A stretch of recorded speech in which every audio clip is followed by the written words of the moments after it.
Salut tout le monde. Aujourd'hui, en cette veille d'Halloween, je vais vous montrer comment faire un mignon petit bout. Mais pour faire de la couture, il nous faut de la lumière. Ouais, plus que ça. Je vais ouvrir le volet.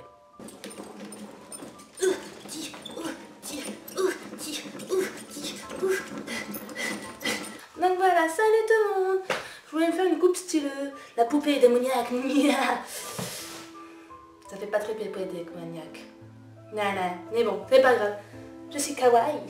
Avec mon chat. Il vous fixe. Pas du tout en fait, c'est pas grave, mais il bouge. La fille qui est juste pas de refaire de son t-shirt. Et oui, car demain c'est Halloween. Et donc je voulais faire une petite vidéo sympathique. Vu que j'avais pas envie de faire comme tout le monde, de style les trucs d'horreur ou les trucs patati patata, je sais pas quoi dire d'autre. Ben moi je fais une vidéo de couture. Et voilà, c'est parti. Bien sûr, on commence par le patron. Commençons déjà par les parties blanches pour le bout. Nous avons bien sûr les deux parties du corps, à faire 2 fois chacun. Les pattes ou les bras, ou ça dépend ce que vous voulez dire. À faire 4 fois. Et ensuite, bien sûr, les dents. À moins que vous voulez faire un bout noir ou je ne sais quoi. Rose peut-être, pourquoi pas. Mais à la base, il est blanc en tout cas. Ensuite, nous avons les deux parties pour les yeux, qui sera noir, et la partie en rouge, pour la bouche. Déjà, premier conseil, le choix du tissu. Je vous propose de choisir du feutre ou de la feutrine. C'est un tissu très pratique, très doux, très sympa, et surtout qui ne s'effile pas du tout. C'est comme il a été conçu, quoi. C'est comme ça, quoi. Et donc, pour faire une peluche comme ça, surtout décorative, c'est magnifique. Et beaucoup plus pratique car on pourra même utiliser de la colle pour fixer certains trucs. Si vous n'avez pas de feutre ou de feutrine, ce n'est pas grave, vous allez juste plus vous embêter vers la fin. Vous comprendrez plus tard. Maintenant que toutes nos parties sont coupées, préparées, nous allons prendre les 3 parties principales, on va dire les parties du corps, et on va les assembler de cette façon-là. Surtout, n'oubliez pas, pour ceux qui sont à la machine, les points d'arrêt début et fin, et pour ceux qui sont à la main, de faire tout simplement un nœud.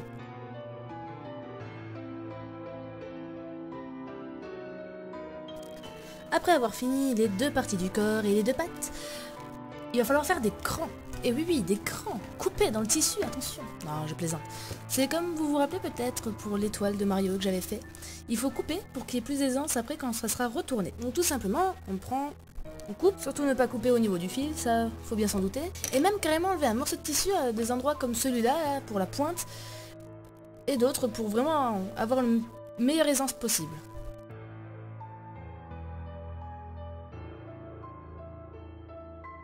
Une fois l'écran sur les pattes et sur le corps étant fait, nous allons déjà assembler le corps ensemble.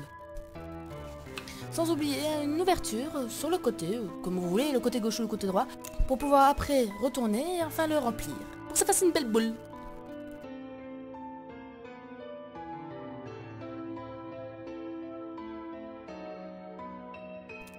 Ça y est, je vais pouvoir le retourner, le rembourrer. Alors pour ceux qui ne se rappellent pas, vous pouvez le rembourrer un peu avec tout ce que vous voulez, hein. Enfin, le rembourrez pas avec votre chat, je crois pas qu'il va aimer lui. Mais par contre, vous pouvez le rembourrer avec de la watine, de la mousse, des plumes si vous voulez, même des restes de tissu. Je vous laisse quartier libre. Petit plus, pour un endroit comme la queue par exemple, vous pouvez utiliser votre ciseau. Surtout, laissez-le bien fermé, hein, sinon vous pouvez couper. Mais pour pousser un petit peu plus le tissu, c'est très bien. Astuce supplémentaire, n'hésitez pas à bien rembourrer au niveau de la queue, parce que des fois la mousse, la ouate, les plumes, etc. ne vont pas assez bien à des endroits assez petits comme ça. Donc forcez, allez-y, forcez bien. Rembourrez bien, plus vous rembourrez, mieux c'est. Plus votre fantôme sera rond également. Maintenant, pour tout le monde, à la main, il faut refermer le trou. Donc comme je vous avais déjà montré, vous faites un nœud au bout, et vous faites des sortes d'aller-retour avec le fil et l'aiguille dans les tissus pour refermer proprement. Voilà, le nœud étant presque fait, nous avons une belle boule blanche avec une petite queue. Mais il manque quelque chose là, il manque des bras que nous allons de ce pas remplir.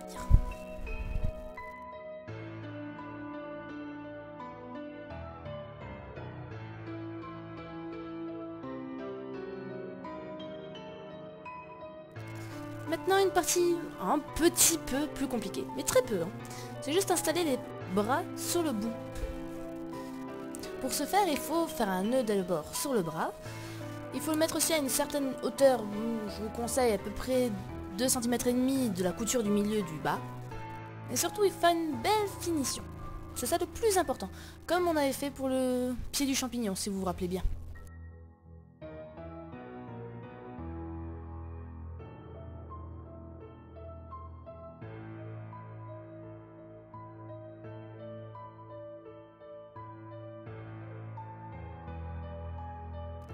Voilà un bras de fait, rebelote avec le suivant.